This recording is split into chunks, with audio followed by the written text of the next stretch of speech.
أعوذ بالله من الشيطان الرجيم. بسم الله الرحمن الرحيم.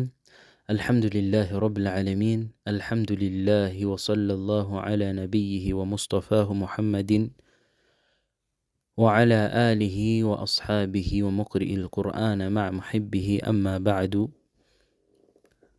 nyuma yo kwikinga kuri Allah subhanahu wa ta'ala, dutangije izina rye bismillah. Mu by'ukuri uritangije ibyiza bikomeza gusakara muri gahunda ze, dusaba Allah subhanahu wa ta'ala ko icyo dutangiye cyangwa se iri somo dutangiye yadushyiramo imigisha, akazaduha no kurisoza kandi turizi. Allahumma amin. Dusabira amahoro n'imigisha yuko byasakara ku ntumwa y'Imana n'abiwe n'abasangirangendo be, tutibagiwe na wa wundi ufata umwanya agasoma Quran ndetse n'umukunzi wayo. Iri somo rero rirareba abari muri mdogo bronze, no kuvuga batangira kuva kuri kujuzu cyangwa se icyo bita al-qaida an-nuraniya kuzageza ku majuzu abiri. Tukaba dutangiye isomo rero rya mbere dusaba Allah ko yayobora intambwe, akaduha imbaraga zo gutangira tukanasoza tumaze kwakira no kumenya uko basoma icyarabu mu rwego rwo gusoma Qur'ani bi'idhnillah. Kuba ibyo rero turahera ku isomo rya mbere. Isomo rya mbere rigizwe n'inyuguti zigera muri 30. Izi nyuguti 30 ni ukuzimenya uburyo zivugwa, hanyuma bikazagufasha noneho mu gihe zashyizweho ingombajwi uburyo zisomwa.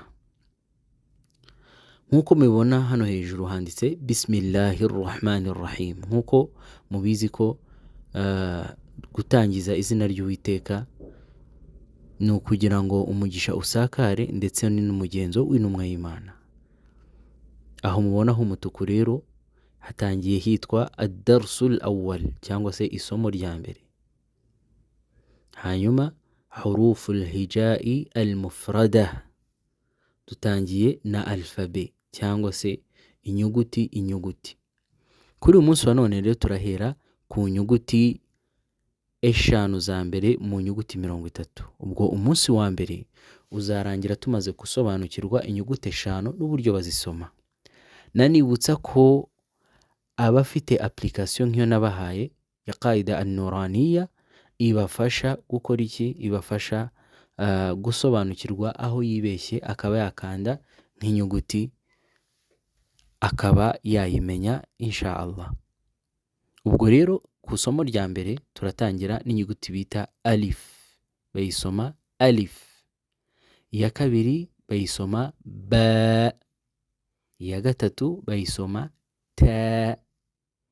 Iya kane bayisoma tha. Hanyuma iya gatanu bayisoma jim. Ubwo ndasubiramo kugira ngo uri gukurikira asobanukirwe. Alif, ba, ta, tha, jim. Izo ni inyuguti eshanu. Hanyuma mu gihe noneho wazisubiyemo cyane, wazifashe uzisubiramo utazireba. Mu gihe noneho wibeshye inyuguti, kuri ya application nabahaye ku downloadinga, nababwiye ko iyo ukoze ku nyuguti, inyuguti iravuga ubwayo. Urugero, reka nkore kuri alif mwumve. Alif. Urumva ko iravuga. Ba. Ba nayo ikavuga.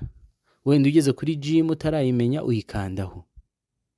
Jim. Akaba ari naryo somo cyangwa se ariyo nayo nyuguti dusorezaho uno munsi insha Allah. Tukazakomeza ejo rero n'izindi nyuguti ziri munsi eshanu. Allah aduhe kumenya no gusobanukirwa ubumenyi. Wassalamu alaikum wa rahmatullahi wa barakatuh.